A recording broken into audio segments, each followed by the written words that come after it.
আমার প্রিয় ষষ্ঠ শ্রেণীর ছাত্রছাত্রীরা, আমি আজকে তোমাদের জন্য রায়মার্টিন প্রশ্নবিচিত্রা ভূগোলের একটা টপিকের এমসিকিউগুলো করে দিচ্ছি। 301 নম্বর পাতাতে। স্কুলটার নাম হচ্ছে লবণহাট বিদ্যাপীঠ। আশা করি তোমাদের কাজে লাগবে। দেখো, প্রথম প্রশ্নটা কি দিয়েছে না, প্রথম প্রশ্নটা দিয়েছে পৃথিবী যে পথে সূর্যের চারিদিকে ঘোরে তাকে কি বলে? পৃথিবী যে পথে সূর্যের চারিদিকে ঘোরে তাকে কক্ষপথ বলে, পথটির নাম।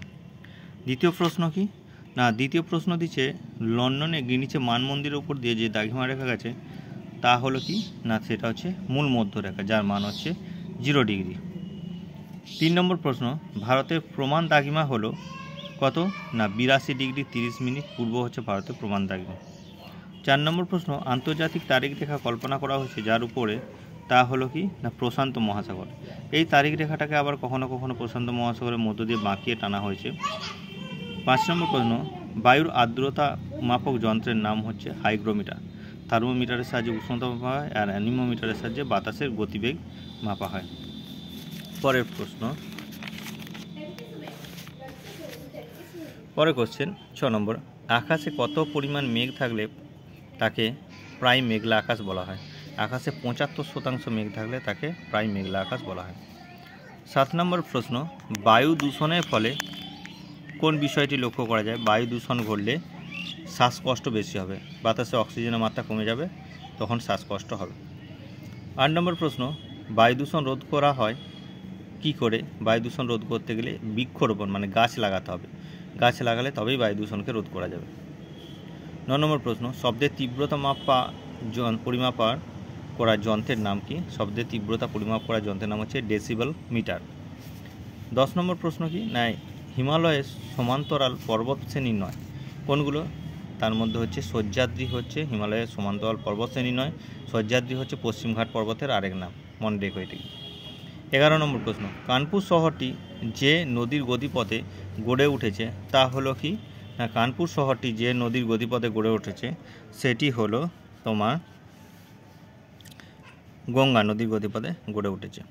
পরের প্রশ্ন, ভারতের উচ্চতম পর্বত শৃঙ্গটির নাম কি? ভারতের উচ্চতম পর্বত শৃঙ্গটি হচ্ছে তোমার কাঞ্চনজঙ্ঘা। না, ভারতের উচ্চতম পর্বত শৃঙ্গটি হচ্ছে গডউইন অস্টিন। মাউন্ট এভারেস্ট হচ্ছে পৃথিবীর উচ্চতম পর্বত শৃঙ্গ, যেটা নেপালে অবস্থিত। গডউইন অস্টিন হচ্ছে ভারতের উচ্চতম পর্বত শৃঙ্গ, আর কাঞ্চনজঙ্ঘা হচ্ছে হিমালয়ে অবস্থিত ভারতের সর্বোচ্চ শৃঙ্গ। উত্তরটি হবে গডউইন অস্টিন। দুন কি? পরের প্রশ্ন, দুন কি? দুন হলো একটা উপত্যকা, দুন হচ্ছে উপত্যকা। পরের প্রশ্নটা দেখো, আদিবাসীরা বন কেটে ও পুড়িয়ে যে চাষ করে তাকে কি বলা হয়? আদিবাসীরা বন কেটে ও পুড়িয়ে যে চাষ করে সেটাকে বলা হয় ঝুম চাষ, ঝুম চাষ বলা হয়। তারপরে প্রশ্নটা দেখো, পৃথিবীর প্রাচীনতম মানচিত্রটি কোথায় আবিষ্কৃত হয়েছে? পৃথিবীর প্রাচীনতম মানচিত্রটি ব্যাবিলনে আবিষ্কৃত হয়েছে। পরের প্রশ্ন দেখো, পার্বত্য অঞ্চলে হিমাসযুক্ত ঢালু জমি যে চাষের জন্য উপযুক্ত সেটা হচ্ছে চা চাষের। ঢালু জমি মানে চা চাষ ভালো হবে। মেঘালয়ের আদি জনগোষ্ঠীর নাম কি? মেঘালয়ের আদি জনগোষ্ঠীর নাম হচ্ছে গারো। পরের প্রশ্ন, মানচিত্র অঙ্কন বিদ্যাকে কী বলা হয়? মানচিত্র অঙ্কন বিদ্যাকে বলা হয় কার্টোগ্রাফি, মানচিত্র অঙ্কন। 3 এর প্রশ্নগুলো দেখো।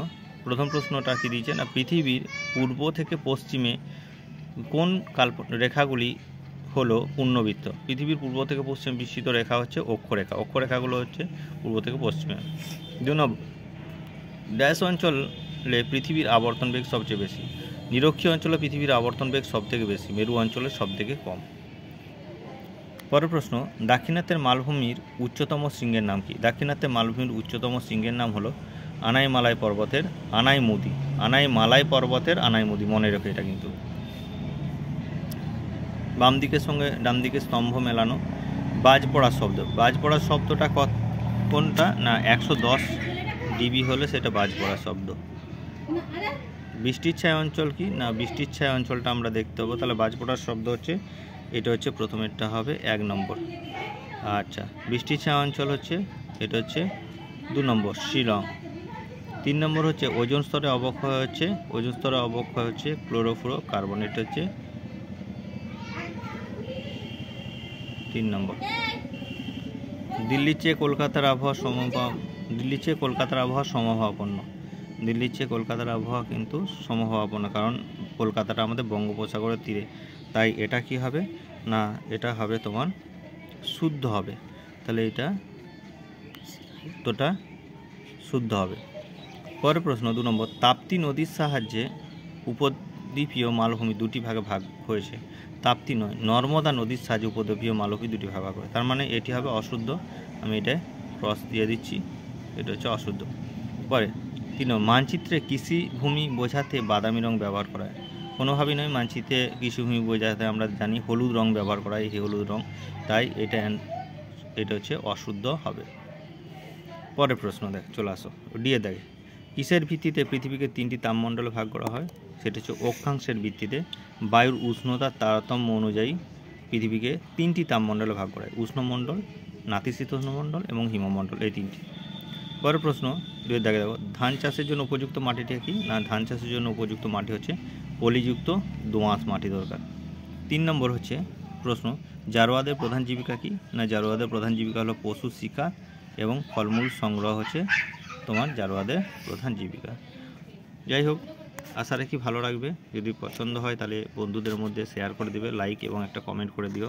আমি তোমাদের শান্তনু স্যার, পরে আরও ভালো ভালো ভিডিও নিয়ে আসবো তোমাদের সামনে।